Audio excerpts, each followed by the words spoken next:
So David, you all may have seen him at the library. He's a very generous and helpful person there. He's second in charge of the entire library. He works for the county, but mostly he's an aficionado of history, and he's written 6 books now. Number 6 is on its way. Number 6 is on its way, and he started the Territorial Troopers group here in Payson about 11, 12 years ago. 9 years ago, a reenactment group, and they're fun-loving and historically accurate. This is Cliff. Hey there. Cliff is part of the Territorial Troopers. He's now actually the president. of Everybody the took a group. step back. Right.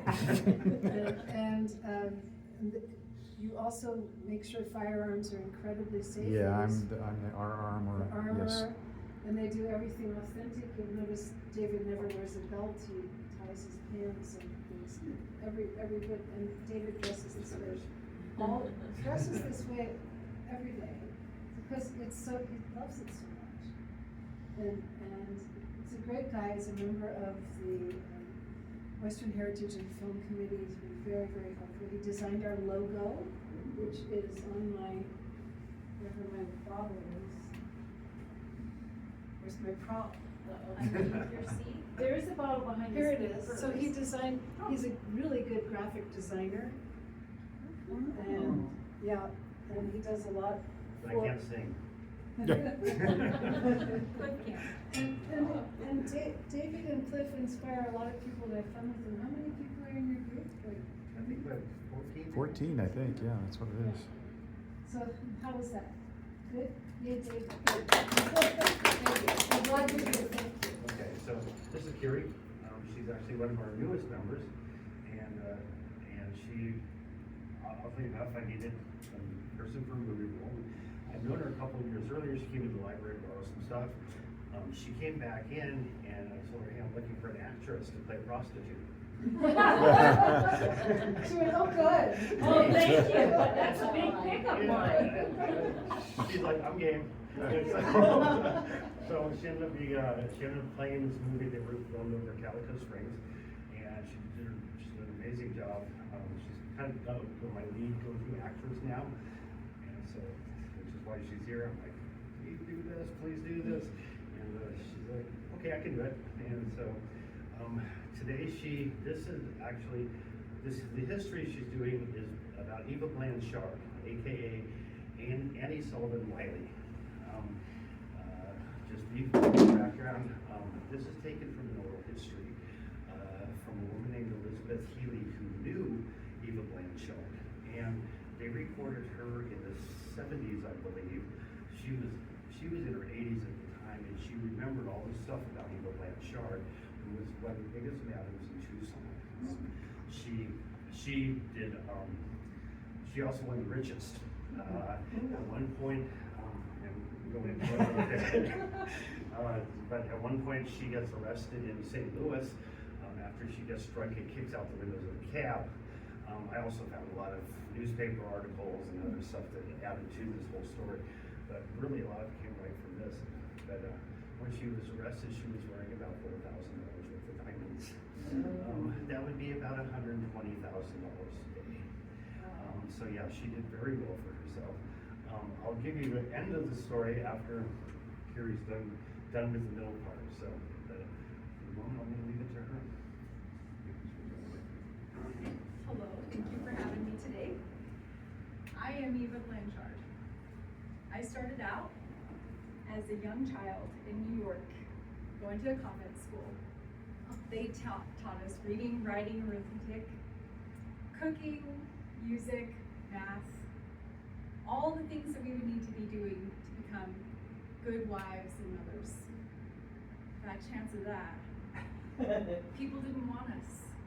We were the runaways, the orphans, those that were discarded.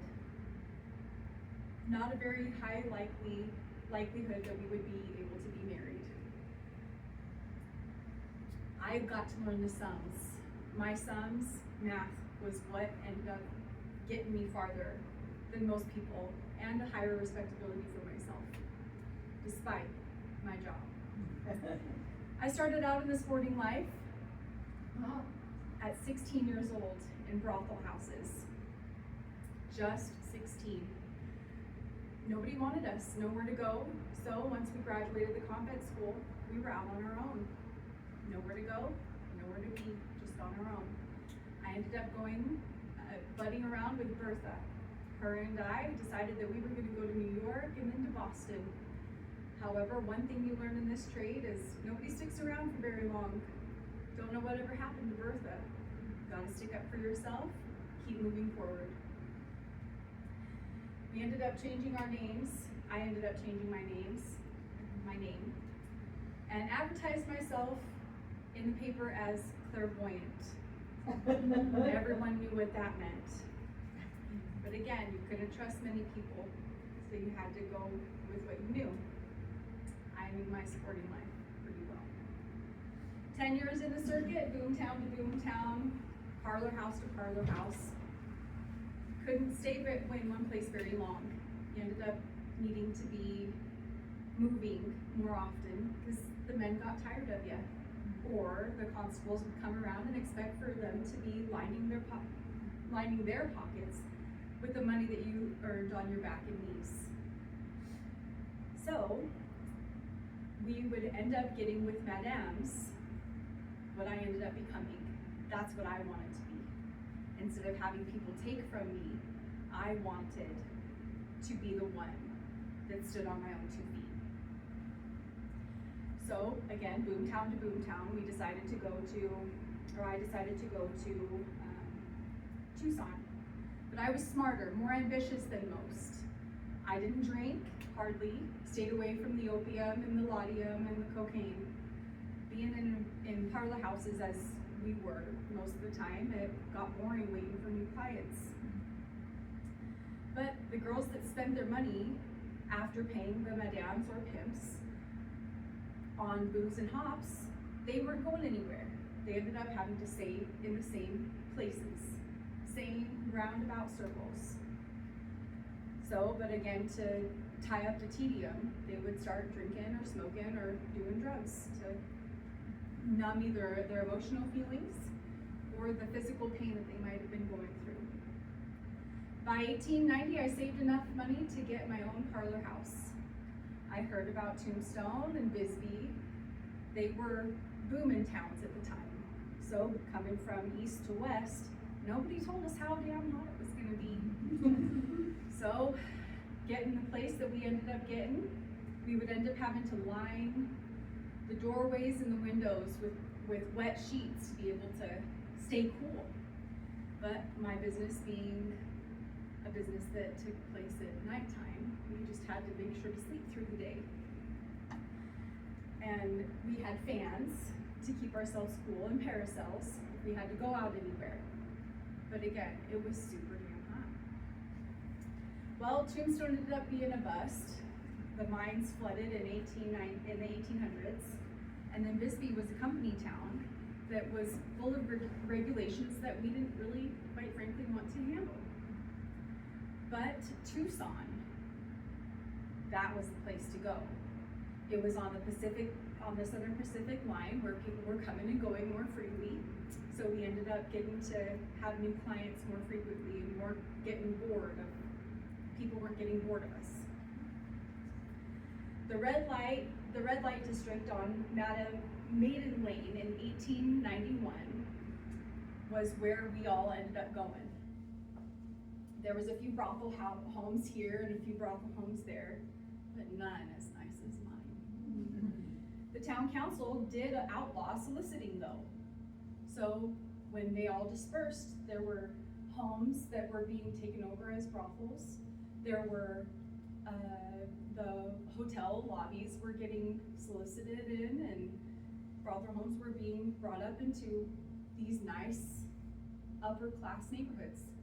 The town council did not like that. So 2 years after the same town council said, hey, we're breaking up all these people, up all these brothel homes, they decided that they would put us in an area that was specifically for us. The restricted district, where we were able to solicit if we needed to solicit, but if we stood outside of that border line, this invisible line, we would either get $12 charges or 12 days in the county jail.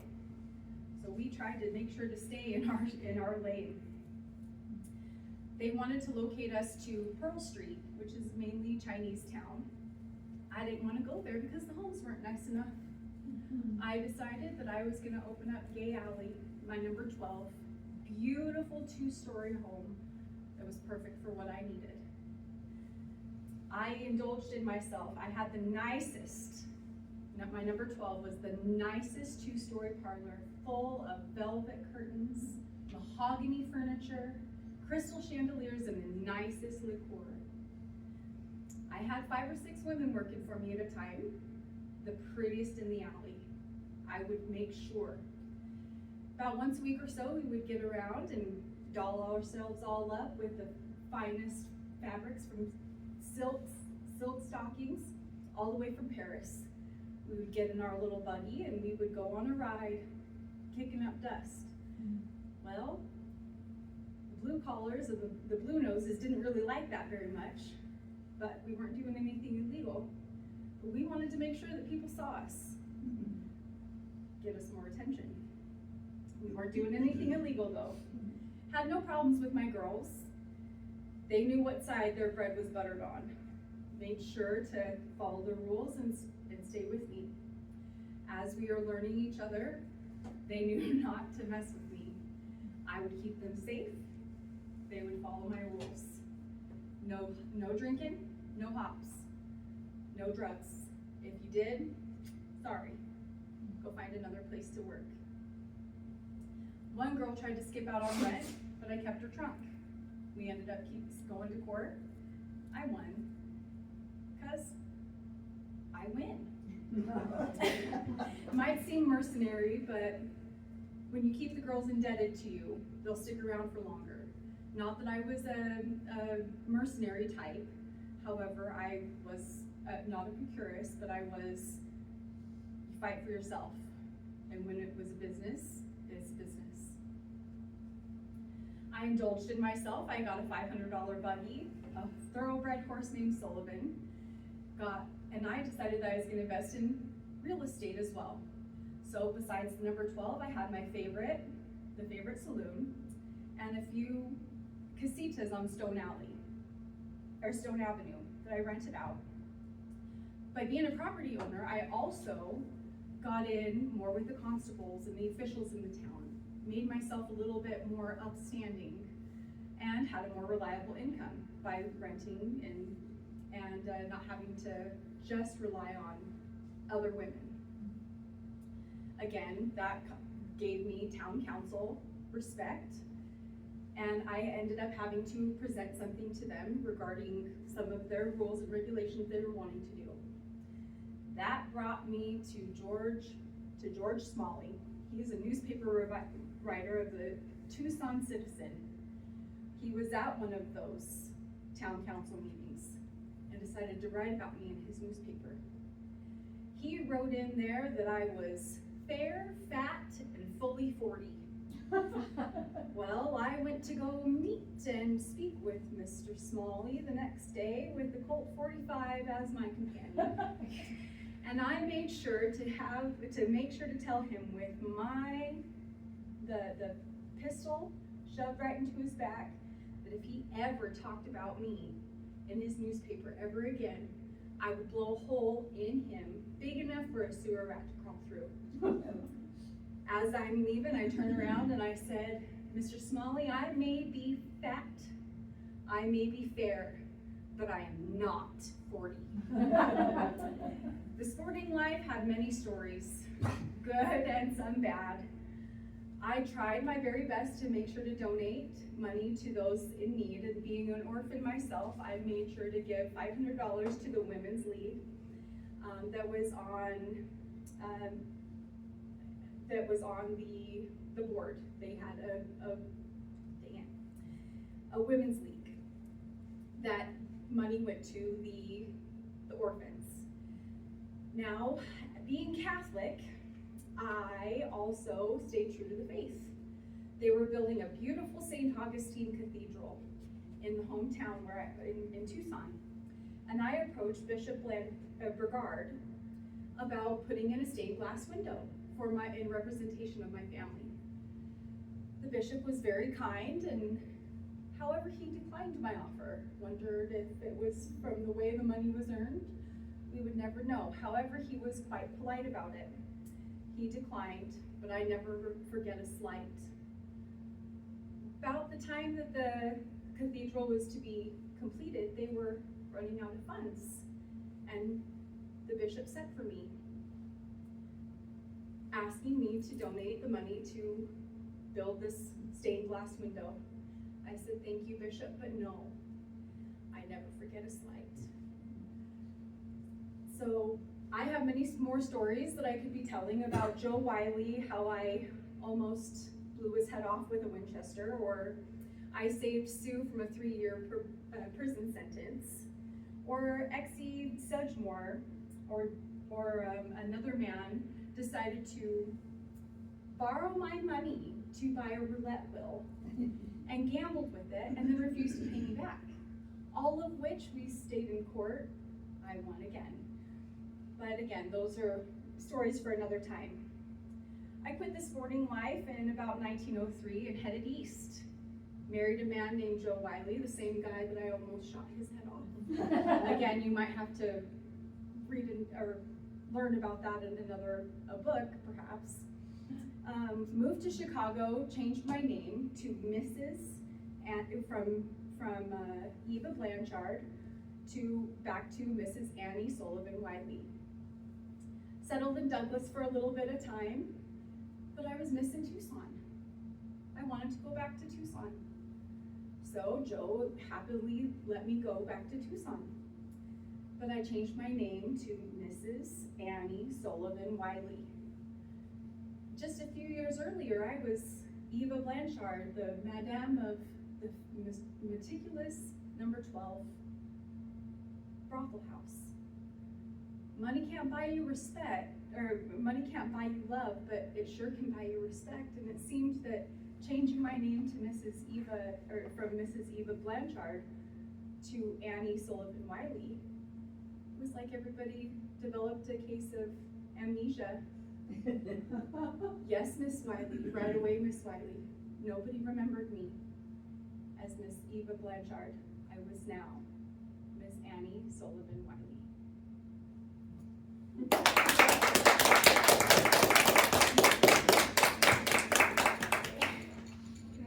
Okay, that's wonderful. Thank you so much. You're fabulous. Yes. Yes. Really great. That was really fabulous. Wonderful. So you kicked in, you were arrested, but you had diamonds all over you. When were you arrested? What was that part? What year? Yeah, so background on that story, I found it in a St. Louis newspaper. Eva had gone, she went to go see the World's Fair, and in Chicago, she decided she'd go visit her family in St. Louis afterwards, and while she was there, she got drunk and kicked out the windows of a cab. The driver was not happy about that. He took her to the police station. When she got there, they basically said she had started out from Tucson with $5,000. She was down to about $1,500. But she had $4,000 worth of diamonds drooping off of her person.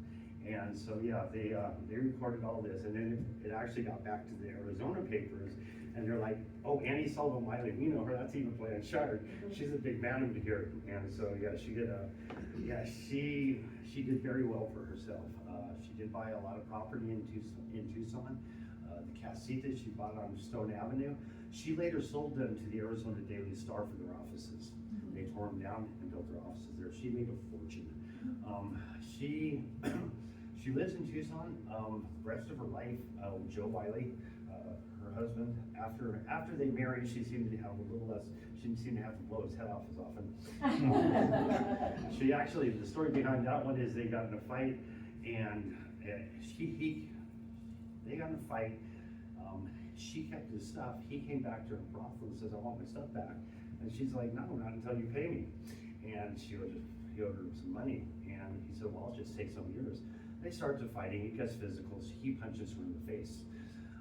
So she takes a kerosene lamp and throws it at him. while it's lit.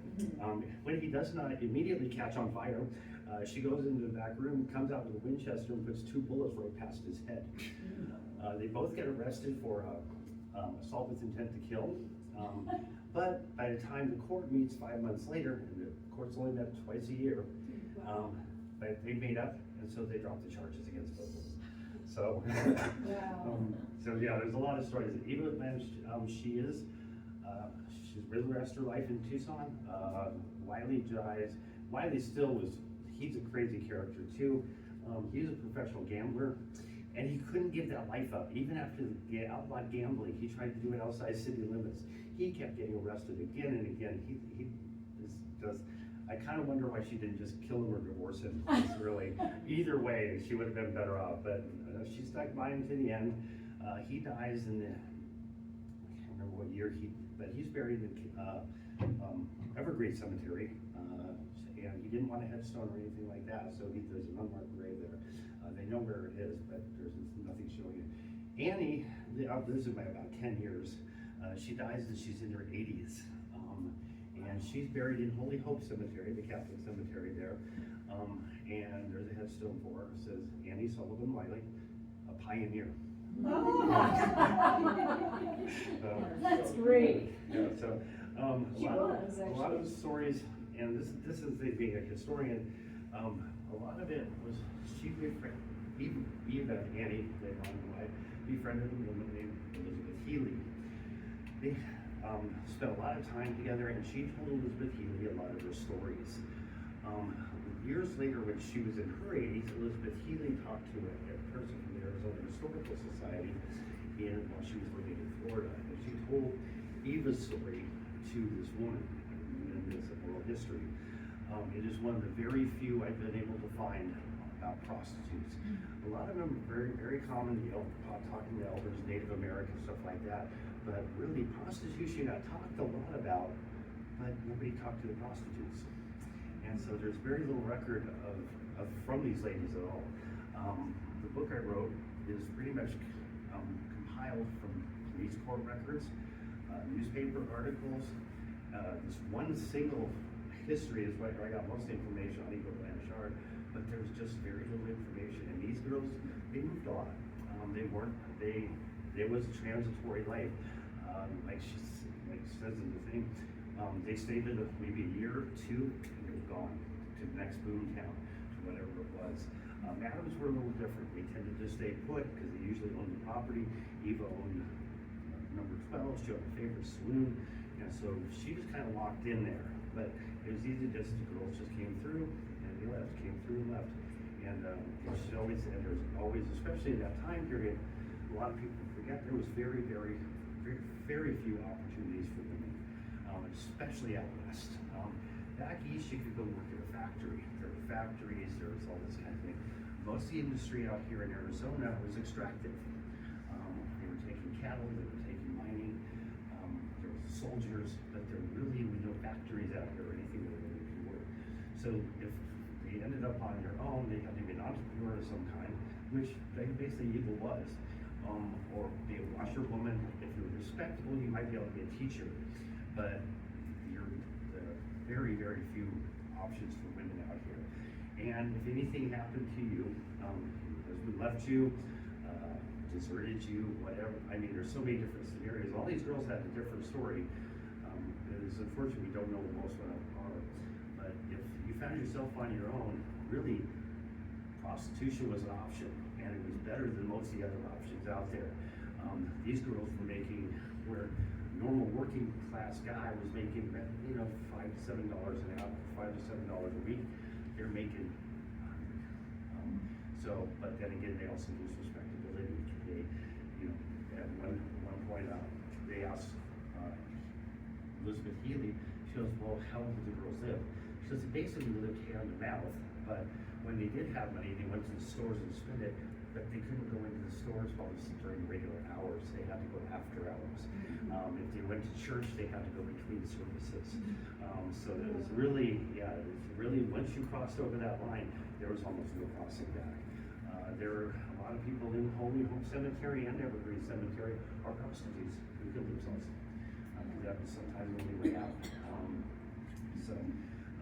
But about, as far as research goes, yes, there's other research, and a lot of people forget about this when they're doing research, especially like if you're doing genealogy. Everybody just goes on the ancestry, find out who they're related to, blah, blah, blah.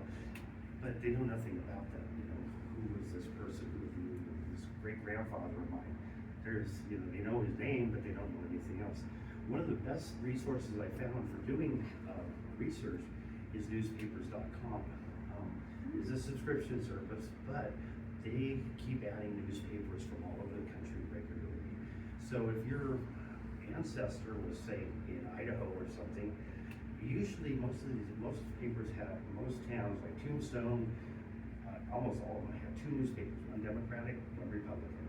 And they weren't like now when they pretended to be unbiased. Oh, they were totally biased. The editors would fight against each other. It was so funny. Actually, my great-grandfather and a saloon owner in Williams, he was a Methodist preacher out here. He was very prohibition-oriented and this kind of thing.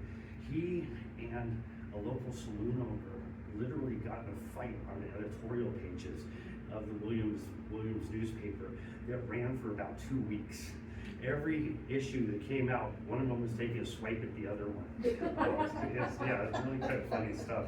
But the thing is that I found out a lot about my great-grandfather from the newspapers because they would write about it. He was part, and for another example is Payson really never had a newspaper until they got the Roundup, and that only goes back to about the 1950s, I think, maybe the 40s. However, the Arizona Silver Belt had a whole column that they would put out every week about what was going on in Payson. And really nothing really goes on in Payson. That's beside the point. I always joke about that when people are like, you know, I've been all over the state. I've been to St. John's, I've been to Seligman, I've been to Contention, you know, places you probably never heard of. Most of them are ghost towns now, or close should be. And I was like, when I got the job, applied for the job, I'm like, what the hell is Payson? I was like, I've never even heard of this place, and how's that possible?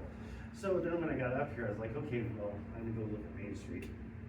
Okay, that wasn't very exciting. Then I started reading the histories of Payson. Yeah, bunch of guys watching cows. Nothing happens in Payson. You have the Pleasant Valley fight that goes all the way around Payson, but Payson's like Switzerland. Nothing happens here. You know, I think we don't even have a gunfight until the early 1900s, our first gunfight. Drunk cowboy rides into town. Jack Lane rides, he's drunk.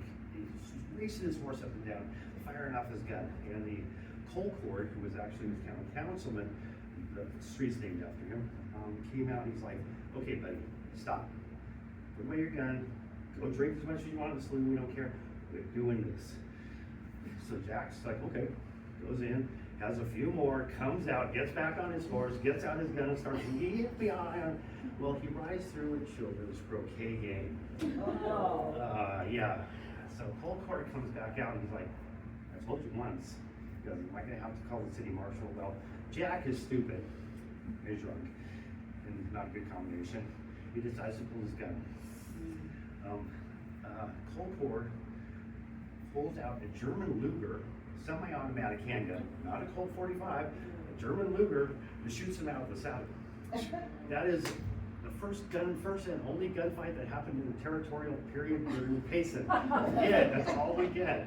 You know, it's like, okay, but there is a lot of history. Anyway, back to, as far as when you're doing genealogical research, you can go to a lot of these little papers and find for the town your ancestors lived in, and there's a good chance they got mentioned in the papers.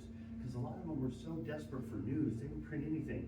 You know, it's funny because I've read the ones, the Payson ones over in the Arizona Silver Belt, and they're like, well, Joe was working on his roof, and fell off and broke his leg.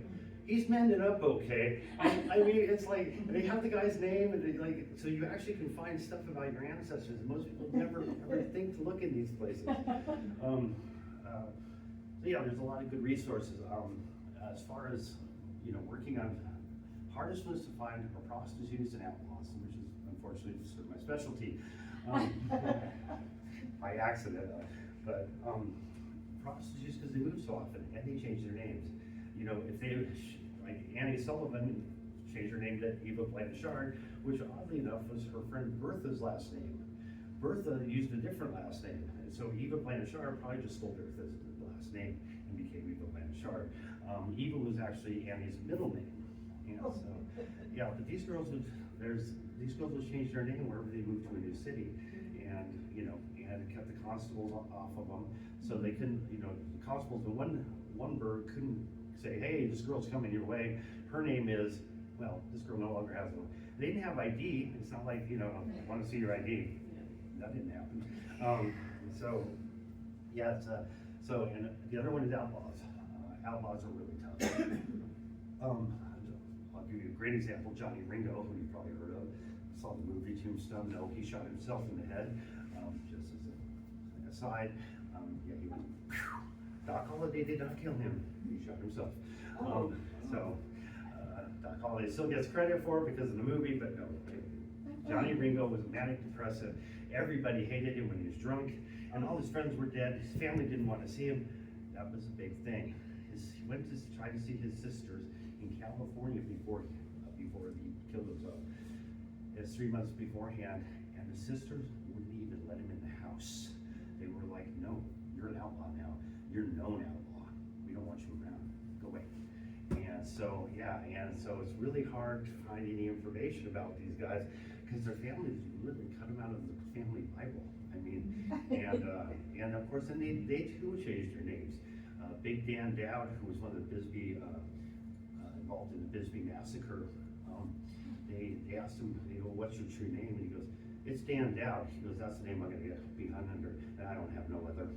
And so they were changing their names constantly too, which makes them even harder to trace. And especially like one of the ones I ran across was J.J. Smith. Yeah, try looking at census records for any guy named J.J. Smith. It comes up with just a list. It's like, yeah, I'm not gonna find this needle in a haystack kind of thing. I get it. So yeah, that happens quite often. Occasionally you get lucky. You get a guy like I was trying to think of his name. He was another one of the Bisbee bandits, and he had this really unusual last name. Okay, back up. Bisbee Massacre. Bisbee Massacre happens in 1883. A bunch of 5 cowboys ride into Bisbee to rob the general store. They didn't have a bank in Bisbee. The only safe in town was at the general store.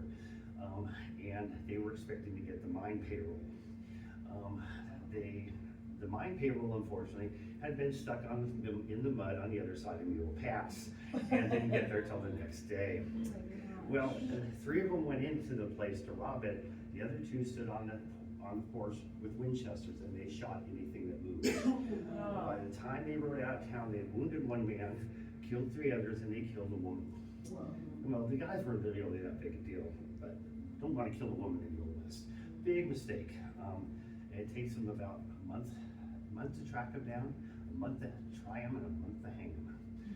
They hang all 5 of them in the courtyard of Tombstone at the same time.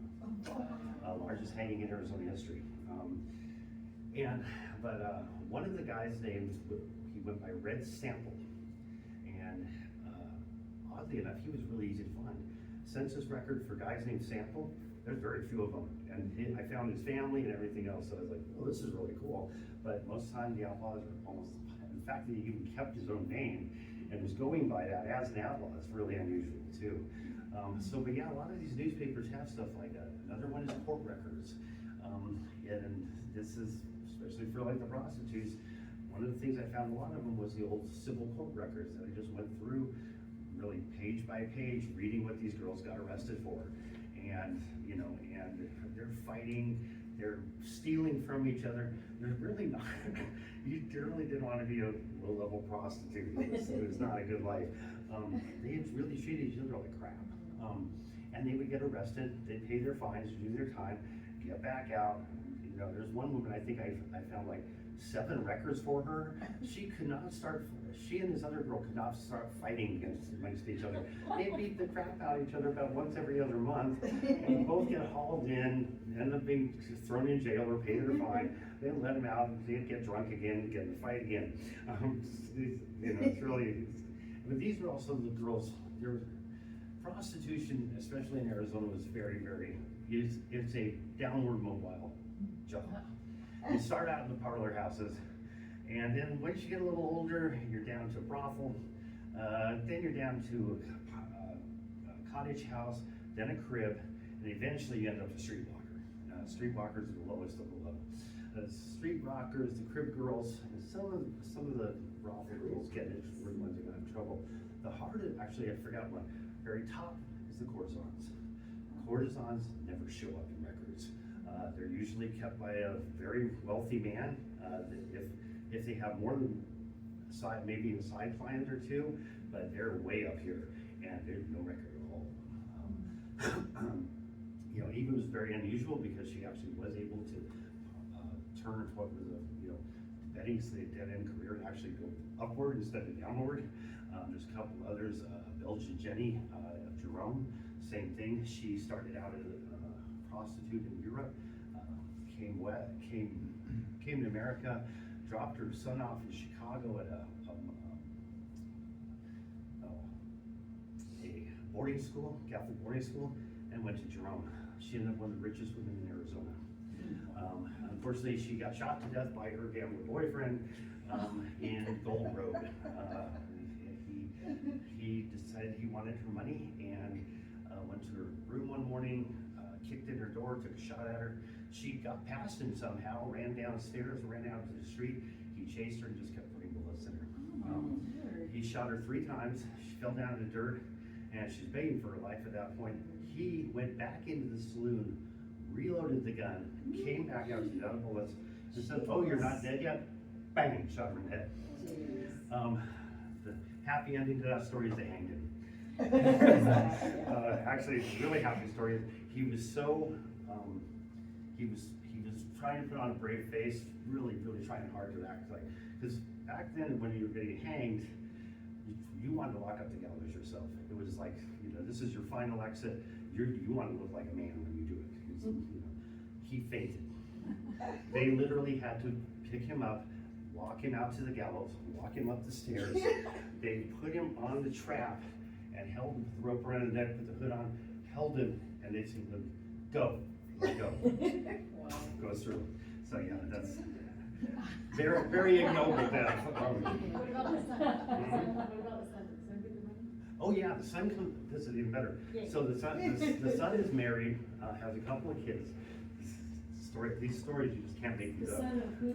Her son. The lady that got Yeah, or he yeah. dropped off to the boarding school. They informed him that his mother's died. He comes out to Arizona. She's left him close to $250,000 in property and money. I mean, he's suddenly rich. What does he do? He never goes back to his wife. He doesn't care about the kids. He just disappears. I could not find a record for him after he did here. So yeah, this is I'm sorry, Now, just an aside, I was actually doing a family history myself, and I found out my great-grandfather, my father was very proud of his lineage, but I found out my great-grandfather, Alexander, on my dad's side, he came over from Europe, started a barber shop, also started getting invested in a lot of properties and stuff like that. And then married, pregnant wife, and all of a sudden, he takes all his partner's money and absconds into the West, and nobody knows where he goes. Just disappears completely. I've never been able to find what happened to him. As soon as he did, when everybody else changed his name, never seen again. The wife, who's pregnant, goes back to her family, and my grandfather ends up with her family name as his middle name, but they still kept the father's name, even though he was a lying, cheating bastard. So, this is the way the West worked. But yeah, there's Yeah, so police records are really actually a very, very good place to look. And and also because these people sued each other all the time. Annie had, I think, 5 different lawsuits against Joe before she married him. He just kept, yeah, it's like, really, she should have shot him. She should have been a better shot. Got him in the head. Yeah, so, but yeah, they would sue each other, and these things would come up in the papers. You know, by the way, this person's in the civil record in the papers, and of course you would find court documents which you have this, you know, and of course the arrests and stuff like that. How my next book is on the homicides of Arizona. And these are homicides involving women or minorities. And really, if you were a woman, if you ever want to kill somebody, get a time machine, go back into the Old West, and kill them then. Because none of these women, even when it was absolute first-degree murder, let me think what her name is, woman in Tombstone, Mae Woodson. She was pregnant with her gambler boy. They don't have gambler boyfriends. Figure that one out. Yeah, pregnant with this child. For some reason, he either was denying paternity, something, wouldn't marry her, which was obvious because she's already married to somebody else. She'd been having an affair with the gambler boyfriend. Now she's pregnant as could be. She comes out, meets him in front of the Oriental Saloon in Tombstone. First thing in the morning, he's getting off work as a gambler. They worked at night, and they have words between them. She pulls out a British Bulldog revolver, shoots him right in the chest, kills him. First degree murder. She had the gun with her. She picked a fight with him, and she shot him. She gets arrested. She gets a preliminary examination. This is really how it works. So you get arrested. You have a preliminary examination in front of the Justice of the Peace. Justice of the Peace would decide whether or not a crime had been committed. If he decided he had been, then you were held to answer to the grand jury. The grand jury would be up 2 times a month or 2 times a year. And so if you kill somebody right after the last grand jury met, you'd spend 6 months waiting for them to meet again in jail. And then the grand jury indicts you, then you have a trial, and then you know, it goes from there. And of course, once that trial is over at the Superior Court level, you can appeal it and go to the Supreme Court, and they might overturn the charges. They actually do quite often. But so this all May goes through this. They indict her. They try her for murder 1. They convict her of manslaughter. She gets 2 years. Yeah, in fact, and even better, she's the only woman in the human territorial prison at the time. So basically, they get her in there, and they're like, we have nowhere to keep her. We do not even have when they built the prison, they didn't think of putting a women's wing in. So they kept her in the administration office. Like, she could have walked out the door anytime she wanted to.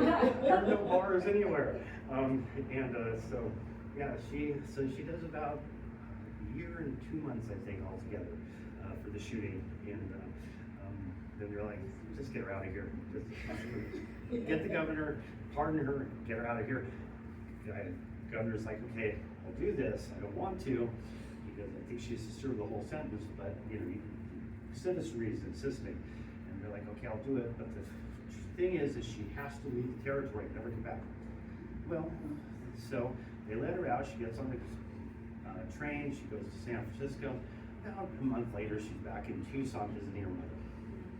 So, nobody says anything. Actually, one of the funny parts about that story is right before they let her out, there's this big newspaper scandal about her. And it turns out 2 of the other inmates in the prison, they were both short timers, and they decided to start a cigar factory in the prison. They rolled nearly 5,000 cigars. They were going to get out and start a cigar factory, or a little cigar store right there in Yuma. And unfortunately, because they were in prison, they couldn't get the papers to have all these, to get possession of these cigars. So a federal agent came in, and guess where he found the cigars? under Mae's bed. Yeah. Yeah, they figured that was the safest place they could, so they would smuggle them to her, and she wasn't gonna smoke them, she just stored them all under her bed. So federal officers come in, confiscate the whole lot. So, yeah. So, but, yeah, so, yeah, there's many places to look for histories, and then also another one that everybody forgets is diaries. There's a really great diary out there, and I highly recommend if you want to laugh. It's George Hand was a saloon keeper in Tucson. In fact, I actually mentioned in the book. He used to service as a law of the women on Maiden Lane, and he would say and he always called them by first name. If he went and met a proper lady, he said Miss or Mrs. last name. But if it was one of the girls, he just did Bertha, and how much he paid her. and these girls, some of these girls were making like $12 a time, which, because compared to what the working class person, they're making really fairly good money. Of course, they're spending it on drink and opium, but Yeah. And that was a big thing. Hopheads called it hop back then, but opium was totally legal. Cocaine was totally legal. You could buy it across the counter. Laudanum, which is a mixture of opium and alcohol. You can buy this stuff right across the counter. It's not until the early 1900s that they finally started making stuff illegal. But George Hand's diary is so funny because he never intended it to be published. So it's like it was this document. A guy named Neil Carmody found it, and he's like, I'm going to transcribe this entire thing into the book. And it's a hoot because you always think of the Old West as action-packed and stuff, and his diary just totally lies that whole idea. You're like, well, opened the saloon today, nothing happening, it's hot, mail didn't come, went to bed early, got tight. And that's getting drunk too, And the next day, mail still didn't come, a fight in the saloon, got tight, went to bed. And it's like, this is short little entries, and it's just funny to read them because you're like, wow, it's, he's buried over in Evergreen Cemetery too, in Tucson. Ended up cleaning the courthouse in his later years after he sold off the saloon, traveled around and stuff. He was an interesting character though, that you really get the slice of life of what it was like to live in an old West town from this diary. There's another one by George Parsons who lived in Tombstone. He was actually there when the gunfight happened. You get the feeling he was writing for an audience because his language is a little bit better. He makes sure he speaks in like full sentences. It's a great document though. Even it got transcribed as well. There's two books: Tenderfoot and Tombstone, and Hell Forecloses. Hell Forecloses. Yeah, really, and again, you get these really slice of life moments. Like he's walking by the Oriental Saloon, the same place Mae Wisdom shot her gambler boyfriend. He's walking by the adobe wall of the saloon, the whole wall falls on him. Oh my gosh. Yeah, it just messes him up. It's just like, he survives it. And it's like awful. Oh my gosh. And it's also funny. There's a lot of things like you've all seen Tombstone, right? Yes. So there's an incident that you will never see in any of those Wyatt Earp movies. With Doc Holliday. He wasn't as charming as Malcolm made him out to be. In fact, he was kind of a jerk. But he was in the Oriental Saloon again, and this you find out if you read the papers. He and Johnny Tyler, who's also in the movie, played by Billy Bob Thornton, they were playing cards or something, both drunk, and they get in a fight. And they're yelling and they're screaming at each other, and they're about to go to punches. And Milt Joyce, who actually owned the Oriental Saloon, is like, okay, I've had enough of both of you, out. Well, so he gets his guys to escort him out. Tyler goes off to another game somewhere. Well, Doc Holliday's just incensed that he got thrown out of this saloon. So he goes back to his room, procures a revolver, and comes back to the Oriental Saloon. He walks in the door and starts shooting. Now, Doc Holliday was actually, well, he was drunk, and he was a really bad shot. He was not, no, he blew off some guy's toe and blew off the very tip of Mill Joyce's thumb. I think he got like 3 or 4 shots off, and really, and then Mill Joyce was so angry about the tip of his thumb, he got a bung starter, which is basically a big wooden hammer, and beat the crap out of Holliday so badly that Holliday was out of commission for almost 2 weeks. So you'll never see that movie. But yeah, so I mean, the stories exist out there, and always, you know, people ask me, they're like, you know, you write these things, like I really won't write about Wyatt Earp. It's been overdone. Okay, Corral, really, it's so many people have written about it. I'll mention it in passing, but I won't, like, if it's part of another story, I'll say, yeah, this guy was the guy who defended Wyatt Earp. It's, you know, the attorney, this guy defended Wyatt Earp in the OK Corral thing. I really won't write about it. I feel the same way about the Pleasant Valley War. There's 2 really great books about it. Little War, run by Don Dodera, and Pagon's The Valley of the Guns. Read those 2 books, and you know everything you need to know about the Pleasant Valley War. Great books, highly recommend them. But so try to look for those stories that nobody tells. Yes, yes. So you know the really unusual, like the Tucson Red Light Districts of Tucson. I wrote that just because I wanted to do something about my hometown. And Hometown pride. Yeah. And I had a lot, you know, there's enough gunfights and stuff like that. I'm like, you know, but I was reading George Hand's book, I'm like, you know, this is something I've never read a book about. And so I decided, yeah, Red Light Districts.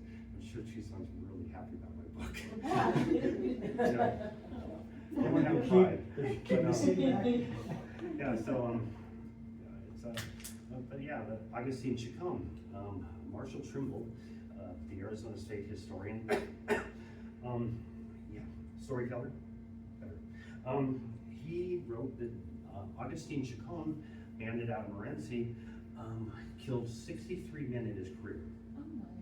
That would make him the most prolific killer in all the Old West, even more so than John Wesley Hardin, who they know killed at least 40.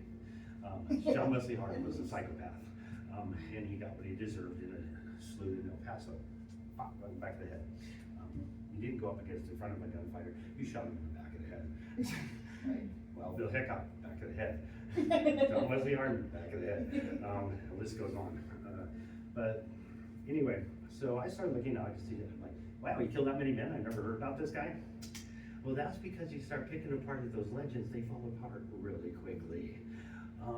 As far as I can tell, Chacon was a low-level rustler.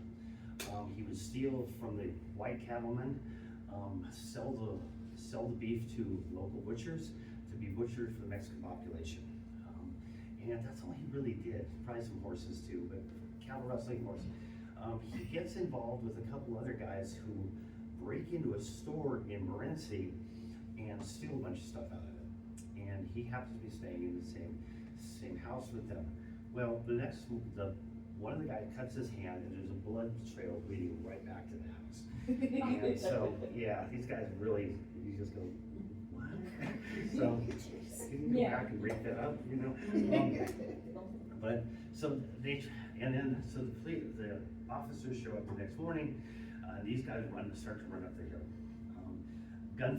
Running gunfight ensues, and one of the guys, according to the court records, and it wasn't Chacon, because Chacon was wearing a light covered outfit. One other guy was wearing a very dark outfit, mostly blacks. So the guy who was all in black turned around and shot one posse man, killed him with Winchester actually, and killed him. So the 3 guys, including Chacon, who ran up the hill, 2 of them never come down. The posse gets him. They captured Chacon because he gets shot through the arm and early on in the fight, and he can't even make his Winchester work because he can't do the lever. And so they catch him sitting under a bush waiting to be arrested. And anyway, so same thing, go go through all the rigmarole, and they convict him of murder, even though the witnesses said, no, it wasn't him, it was the other guy. They convict him of murder anyway, and they're gonna hang him. Well, Chacon, he doesn't want to be hung. In fact, he's rather opposed to the idea. So he manages to pry the boards off the inside of the jail.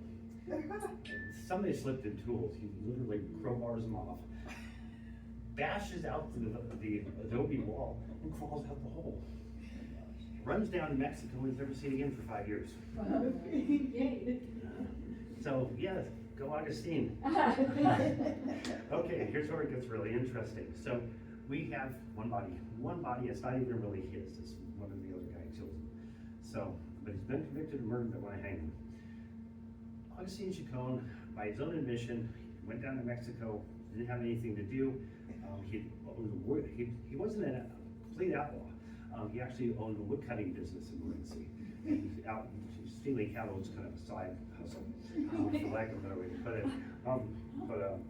So yeah, he joins the Mexican army and goes into the Mexican Yaqui War, and he's gone for 5 years. Meantime, the newspapers, Chacon is everywhere in Arizona. He becomes like, if somebody gets killed by a Hispanic person, it was Augustine Chacon. They don't even bother with his first name, but it's like Chacon. He becomes so infamous, the San Francisco papers do a 4-page article about him. Oh my gosh. Anybody who gets murdered is Chacon. And you're just like, yeah, 63 men, right? Yeah, that legend fell apart very quickly.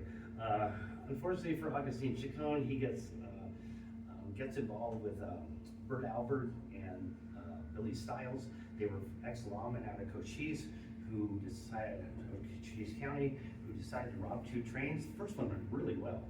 They got away clean as could be. Second one, they robbed it in Fairbanks. They really messed up.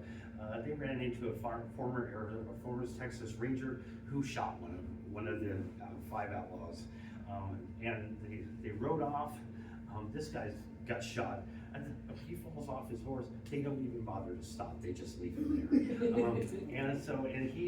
They get back there. Billy Stiles was a part-time deputy. Bert Albert was a deputy under John Slaughter, the famous Cochise County Sheriff. Then they decided to go into life of crime.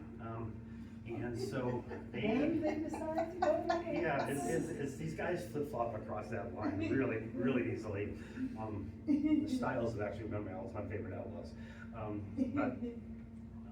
So they find Chacon, and they're like, okay, they're now wanted for train robbery, and they're on the run. They're like, if we can get a bigger person arrested, we can get out of these charges. And so they managed to find Chacon, bring him back, and they tell him, okay, there's this really easy hit. We can go rob these horses out of this pasture. It's right across the border. So once he gets across the border, they arrest him. He gets sent back to Solomonville, and they hang him. Oh, you didn't even do all that stuff. He didn't go, and he said on the gallows, he goes, I never killed a man in my life. I assume he wasn't counting the Yaquis he killed during the military, but he's like, I've never killed a man in my life. He goes, I was in the Mexican army, I was nowhere up here. All this stuff got blamed on me, I didn't do it. And he swore this on the gallows, and they hanged him anyway. Because by that time, he becomes so infamous because of the newspapers that they really couldn't backtrack on it. Oh yeah, we were lying about this. Fake news. So yeah, they hang him. Just as a follow-up to the story, Bert Albert is actually, he surrenders right after this. State territorial charges get dropped against him, but not the federal charges.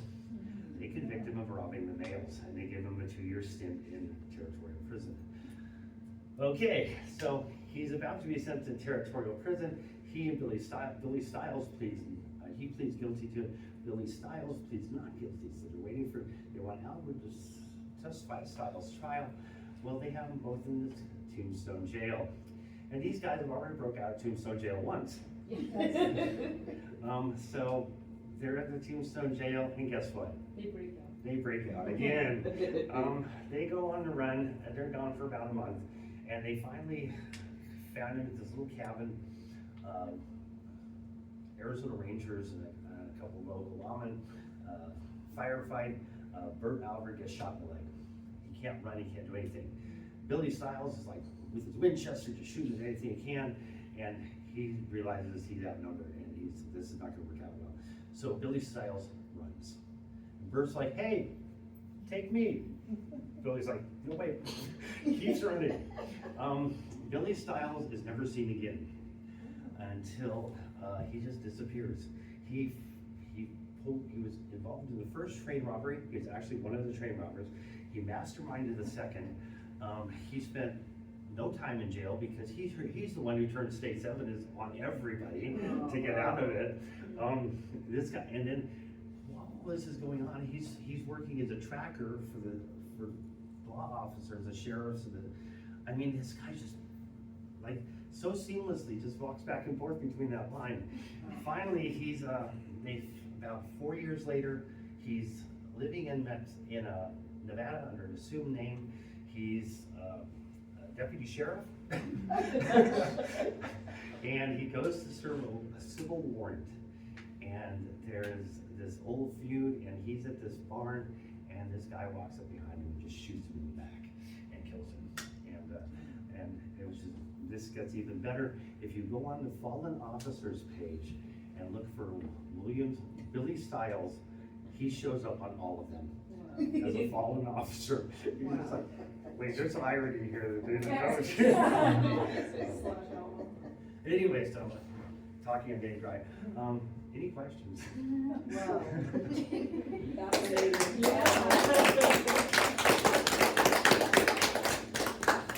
Suppose I could do this for an hour. What are the primary sources? Well, I mean, it's just amazing how you know, the newspaper, the primary sources, like you said, to get your stories, to write your books, it's pretty amazing. Yeah, Oral history, interviewing people. yeah, the primary sources are iffy because newspapers are considered the primary source because usually they're writing about something that happened at the time. Right. However, they're also very prejudiced. And the Chacon thing was all made up. Yeah, the Chacon thing was all made up. So they would make up stories that said that was the time during yellow journalism, so it got even worse. And then also, like the OK Corral, there was the Tombstone Epitaph, which was the big Republican paper. There's also the Tombstone Nugget, I think they were called, or Tombstone Miner, which is a Democratic paper. If you read the Democratic paper about the OK Corral fight, oh, they hate the groups. They're like, they're a bunch of murderers. Lock them up, hang them, kill them. They hate them. Of course, the Epitaph one is the makes them all look like heroes. Like they stop these terrible men. And so it's an interesting dichotomy between the two of them. The funny thing is speaking of the OK Corral, the whole thing was a misdemeanor arrest that went really, really wrong. Virgil Birch was the city marshal. He went down to arrest them for carrying guns in town. In Mos, Arizona, in 1886, I believe, the territorial legislature made it illegal, and this is long after Tombstone, made it illegal to carry any kind of weapon on your person in the town, settlement, city, anything. So these guys are walking around with their guns on their hips nowadays going, well, it's Arizona, everywhere. No, you would have got arrested, you would have got your weapon confiscated, you could find about up to $100. So yeah, you weren't walking around. The gamblers pretty much, we'll just put it here, but even then you got caught with concealed weapons, same thing. But some of them got ignored because they had enough money to pay off the police officers and constables. So they were all in town. The cowboys, they wore their guns on their hips, just like in the movies, and they were all wearing their guns when they rode into town. And Virgil Birch went down to arrest them as a misdemeanor charge. They would have been fined. They would have had their weapons taken. Probably actually would have gotten it back because they didn't have the confiscation thing at Tombstone at the time. You just got fined for it. So basically, and then it goes swirling downhill really, really fast. And everybody always assumes Virgil Birch was heard to say, no, I don't mean that. But nobody actually ever saw who he was talking to.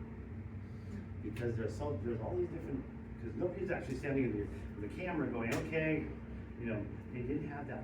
They were standing in corners of buildings, they were hiding from the gunshots, and they're not getting a clear view of what's going on in that little alley space. And so nobody knows who he was talking to.